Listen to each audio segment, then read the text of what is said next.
Why do some people walk into a coffee shop or restaurant and bar, and the very next time everyone remembers them and greets them by name, while some people can be going there for 10 years to their local coffee shop, people still don't remember them?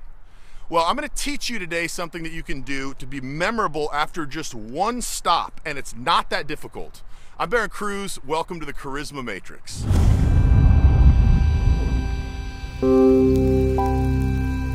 If you've been hanging around the Charisma Matrix for a little while now, you know that I'm a huge advocate of teaching things you can actually put into practice immediately, not go up and be more confident and they'll like you or remember you. And today is another example of that. What you're going to do to become memorable at a coffee shop or bar or restaurant is you're going to do something much different than what most of the other people do. And that's be honest about wanting a response from them. You want to actually hear what they have to say, and you're going to be empathetic, and you're going to articulate that you are putting yourselves in their shoes, which is very attractive and it feels very warm to them. So let me give you an example. You're going to walk up and they're going to say, "Hey sir, welcome to Starbucks, how are you?" You're going to say, "I'm good, how are you doing?" And you're going to make eye contact right at the end of that, and that's going to be the key, because they're going to know when you make eye contact that that actually constitutes a response, whereas most people won't even be looking anywhere near them. They're going to know they have to give a response, and they're going to think, "Well, that's kind of weird. That's different than everyone else." They probably won't give a big flowery response. They'll probably say, "Oh, I'm good." And then after that, that's enough to very much stand out as it is. But you're going to show true empathy in making a situational comment. So let's say it's really busy. A lot of coffee shops are in big cities.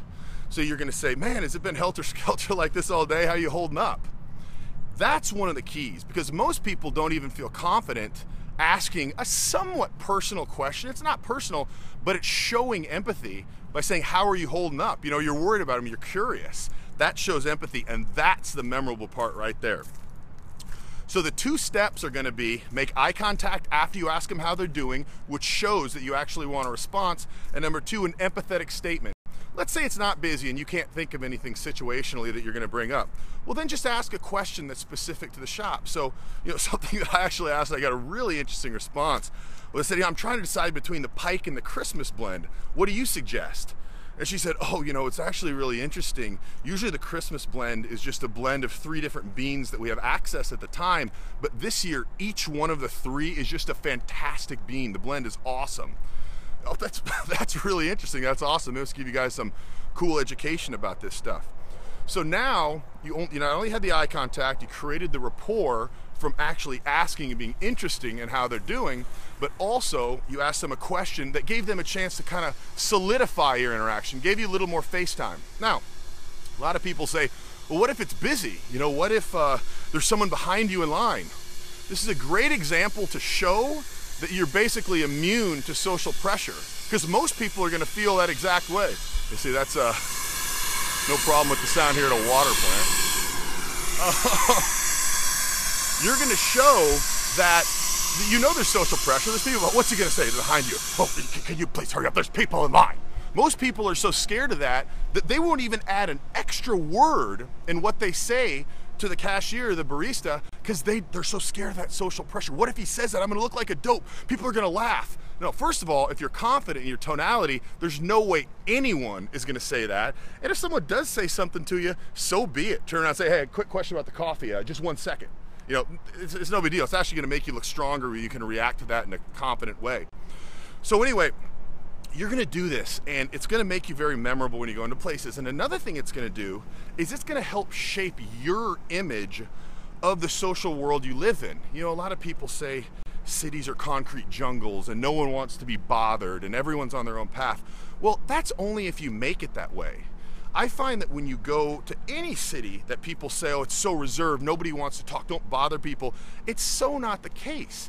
If you address people in a way that shows that you're an honest communicator and you're not just going to go through the steps of what you have to do before you can place your order, it's very memorable, and it makes you feel very good and different about the world you live in.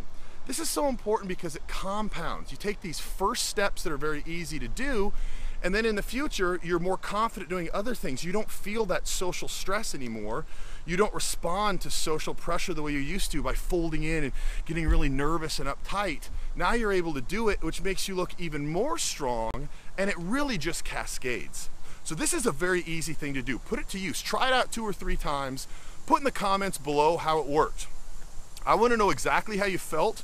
If people were behind you with social pressure, I want to know how they responded when you said, "How are you doing?" and you looked them in the eye. How did they respond differently to you? And then lastly, if you're able to come up with an empathetic comment about their situation, maybe it's 7 in the morning, you say, "Man, you have to get up at 5 o'clock to get here," and they're like 4:30. Like, "Oh, that's rough on a Saturday. How you holding in there?" Something like that, that's really gonna solidify it. And then let me know how, if you're able to make a comment like that, how they remembered you, how they addressed you, the look on their face when you came in, and whatnot. I'm Baron Cruz. Put this to work, and I'll talk to you soon.